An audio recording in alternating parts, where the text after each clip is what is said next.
Good morning everyone, how are you today? I hope you're all feeling absolutely splendid. It's the most beautiful morning. The sun's bright, the air is still. I've come down here this morning for our monthly community day in which we take turns to mow the grass, paths, fix fences, that sort of thing. But there's only two of us down here so far, so I'm just taking this opportunity to have a little quiet sit in the sunshine. Of course I have company. Let me just bring you around. Of course I have company. He's actually stealing, that was a little bit out for Bessie, who's just disappeared. Little vase of sunflowers there, they were actually half fallen over, so I decided last night to get rid of the plant because it was pulling the bean canes down, but rescue the gorgeous little blooms, which I might bring home with me, or I might just leave them there to cheer up anyone who goes past my shed. Who else is here this morning? I think we have, yes, there's Bessie. She's had a bit of a feed, but then Rusty bullied her out. Isn't that a beautiful sight? My neighbours, I'm going to see if I can make this Zoom thing work now. This is my neighbour's, oh yeah, there we go. My neighbour's dahlias. She's become a bit of a dahlia expert. Actually, I'm going to bring you back out because altogether it's a much nicer sight. So when I'm having my tea, that's the sight I get. Bye bye Rusty, see he's had his feed, off he goes. Just singing for all they're worth. And my neighbour Tamara has arrived. What are you poking at over there, Tamara? What do you call it again? Zauberstab? Oh, what's your Austrian word? And I'll translate. It's a Zauberstab. A Zauberstab. It means a magic wand. Yes. She's doing her Hermione Granger impression. Look, we've all got our seats out, ready to chill out after we've done our little bit of the working party. I love this view as well. Now, it probably needs a little bit of attention in terms of the path and the grass, but Jeff's old shed there, covered in clematis, which Svetlana has now.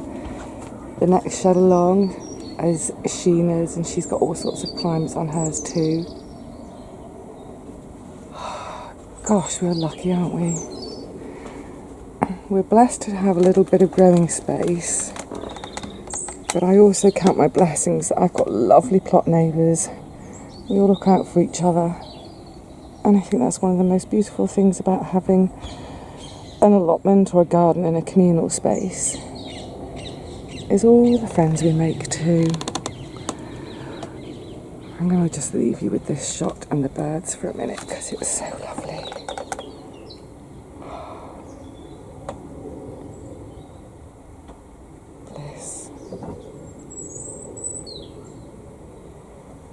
We really should, from time to time, just sit in our gardens, not doing anything, not planning anything, just sit and be and enjoy nature.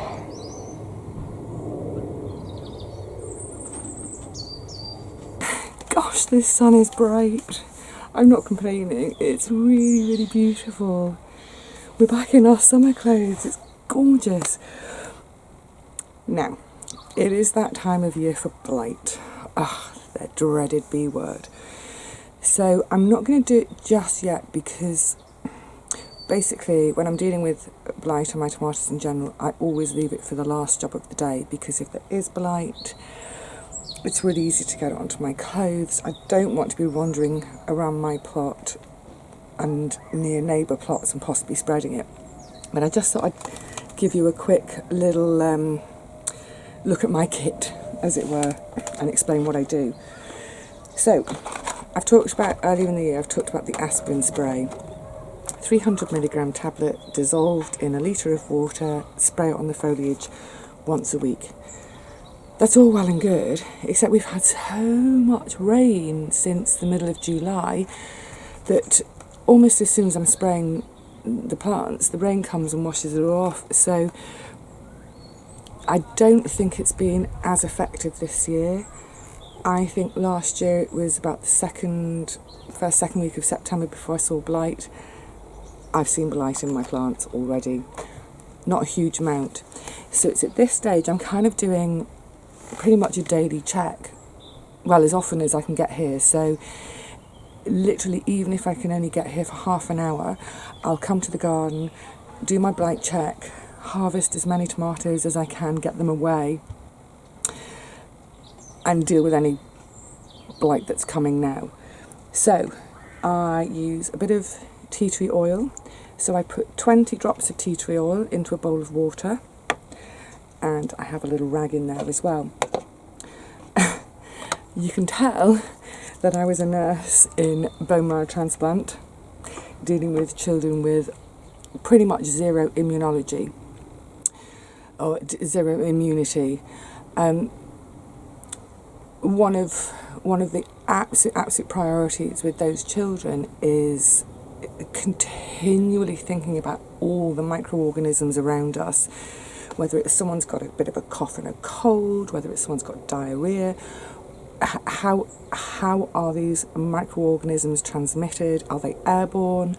Are they transmitted through touch, through bodily fluids? Are they airborne droplets? And so on and so on.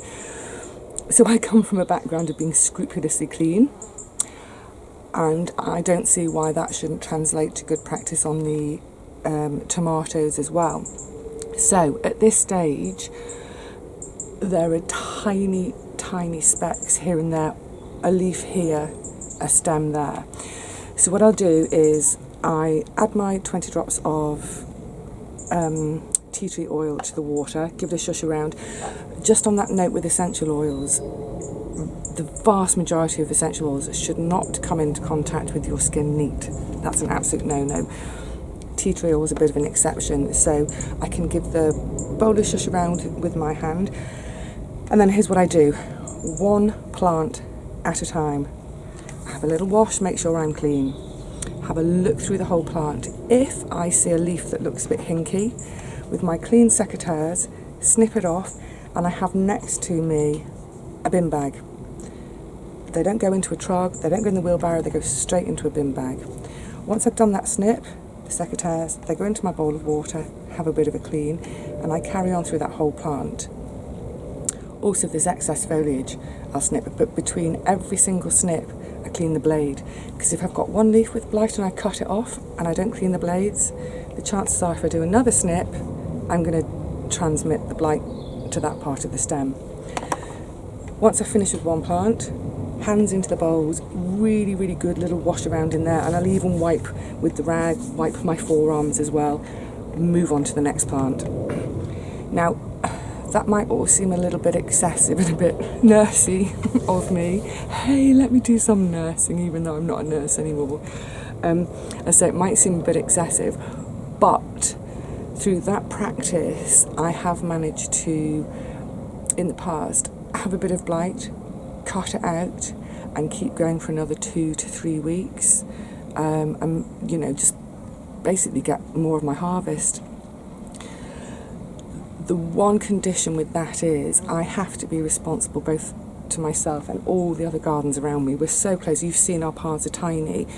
The division between one plot and another. Excuse me. So I will only do that if there are tiny amounts. If I start to have whole plants that are infected, the lot comes out. They come out, they go in a bin. Before I even leave the site, before I leave the tomato patch, that bin will get tied up. I'll wash, clean my hands. It's the last job of the day. I just leave the site straight away. And my clothes get a wash. I wouldn't wear the same clothes the next day. Down here, everything gets a wash. Blight is nasty. It spreads quickly and easily. But with a few clean practices, we can hopefully just eke out our season a little bit longer. So I know loads of you have lost your plants already, and I'm really sorry about that. But for those of you who have plants left, daily checks, deal with tiny little problems as you see them arising, be clean, and hopefully you can prolong your season. Wowzers! I'm so hot. I've just spent about 2.5 hours mowing and mowing. My glasses are steaming up. Mowing all our communal bits. It's really hard work in the sunshine, but it's great fun. I love doing it. It's brilliant. I've just literally come to grab some water from the shed and have a moment to cool down. But in a second I'm going to take you over into one of the far corners of the plot where most of us are working today to show you the sort of things we get up to on one of our community days. I've just checked with everyone that they're okay for me to, you know, swing around with the camera. They're all absolutely happy with that, and you'll recognise quite a few faces. So, glass of water, then let's go and see what's happening in our orchard area. So as part of our community day, we prune trees which are getting out of hand. So Sheena's having a fight. Sheena, don't swear, you're live on Channel 5, I'm kidding. So Sheena's halfway up a tree. This looks like, what is it? Is it an elderberry? Oh, it's an elderberry, which they seed themselves really easily. So we try not to remove them completely, but rather prune them and keep them under control. There's Catherine, you remember Catherine from the other day? She's also, so they're attacking this tree. We've got, oh, I've gone too fast. Laura's over there picking, this is our little communal orchard area. So she's picking some lovely apples, because actually what happens is people don't pick enough and they start to drop. So the idea today is we're going to do a big pick and then have them out for everybody to help themselves to, because we have another laden apple tree there. Now at the moment, oh, Tamara's on the strimmer. Look at Tamara, gorgeous in your ear muffs, your ear protectors, got all the safety gear. She got goggles on. Hang on, are they designer goggles? Designer strimming goggles? Where'd you get those from? Designed by nature. We just can't get over what a beautiful day it is. This is an English or British bank holiday weekend. We're not supposed to have sunshine, we're supposed to have rain. But it's gorgeous, and look at these apples. They are, this is the Garden of Eden, isn't it? These are so rosy red, they are just asking to be picked. Laura's got really quite small hands though. She can only manage about 3 or 4 at a time before they go in the barrel. Good stuff. And we've got some shed repair, not shed, fence repairing going on. Look at these. I'm going to come back in 5 minutes and find Sheena all the way up in the top. Elderberries are great because they're just happy to get on with it, but they do get a bit rampant if we don't look after them. So I'm just coming back around through the jungle. Beautiful, beautiful apples. Come this way. So we've done all the mowing. Masses and masses of mowing. We like to keep these kind of communal areas for orchard, but also so we can picnic. We have little barbecues and things like that. See, this is one of our other apple trees. Isn't that a beauty? It's laden. Actually, you can tell it's communal because really we should have thinned, but none of us sort of individually take responsibility. We just all try and give it a helping hand as it goes. Most of these trees are really quite young, so they're not doing much by way of fruit yet. It's got a few. This is a plum tree. I think it was a plum. I'm sure I had plums from that last year. And as you can see, more mowing, more mowing. We have masses of mowing. So I've done, while those guys have been doing all those big jobs in the corner, I've been mowing and mowing and mowing and mowing. And the great thing is we have so much clover in our grass that after I've mown it, it goes as a mulch on my plot, and that clover is lovely when it breaks down and goes into my soil. So here we've got some of our pickings. Isn't that the happiest sight in the world? I love it. We're having a proper cider with Rosie day. We actually just took a break a few minutes ago and all of us sat here in the sunshine eating cake. But I didn't have the camera ready because I was too busy eating.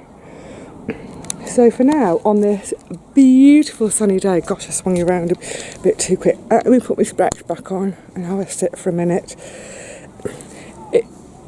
It really is one of the loveliest things about having your growing space in a communal space, because you make friends, you eat cake. The work doesn't seem nearly half as much when you're doing it with your friends. The gang you've just seen helping, we're the usual reprobates. everybody's supposed to turn up for at least one of these working sessions each year, but most people don't. But never mind. The ones who do, we get stuck in, we have a great time, we eat cake. We were just saying it's the day for a nice cold refreshing drink, so I think we might go off and get some lemonade or something in a minute. But for now, Scotchio, I'm going to say cheerio.